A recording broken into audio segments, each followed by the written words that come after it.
Events that come together through the confluence of time bring about coincidences, which may be nothing more than a spark of interest.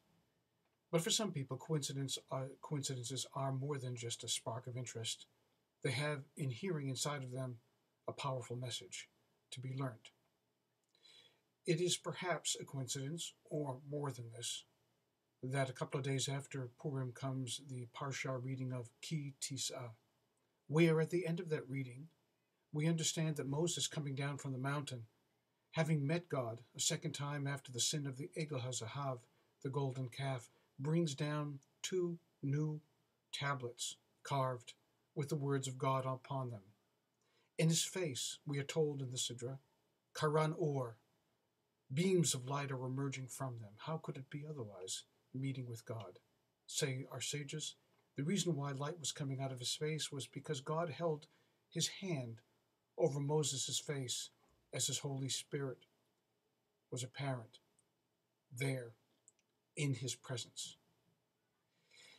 Michelangelo and many others misrepresented or misunderstood Karan Or as horns instead of rays of light, which is why the famous statue in Rome has depicted Moses sitting down and two horns coming out of his head.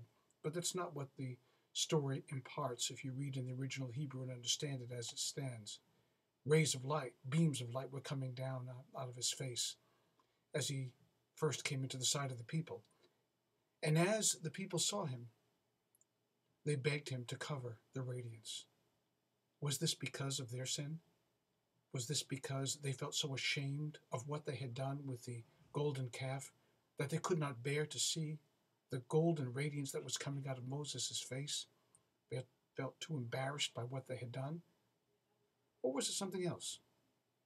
I would suggest that in the aftermath of the holiday of Purim that perhaps the masveh that Moses put over his face was just like that which we put over our faces and bodies on the holiday of Purim, a mask. A mask on Purim that we use to disguise ourselves. Perhaps because we don't know who we are. Perhaps because throughout all of the pages of our life, we've lost track of who we were born to be, destined to become. And so for one day a year, we put on a mask and we pretend that we're something other than who we are to slap us into a reality of understanding that we haven't grown to what we could have been. That Purim is a day of parody of ourself, for ourself, not for others, but for us to realize that we have been wearing a mask for far too long. And perhaps Purim is the day to not put on the mask, but rip it off, finally, and reveal to ourself, and, as importantly, to the world, who we truly are. Moses, we're told by the great sages of the past, was exceedingly humble. He wore the mask only when he was in front of the people. And say our sages in the Talmud, Moses was like a melech. Moses was like a king.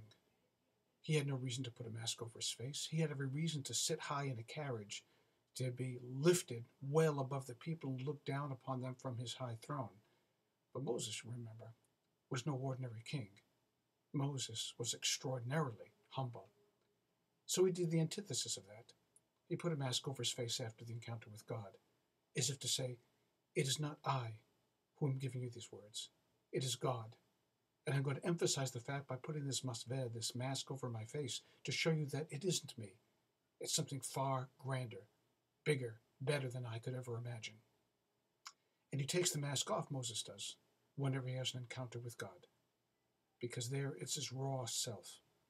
We could do with a great learning from this week's Sidra about humility, true, but perhaps even more importantly, about facing up to the reality of who we are and what we can be if we only strip away the layers that we use to hide our true self, the greatest self, from ourself and from the world.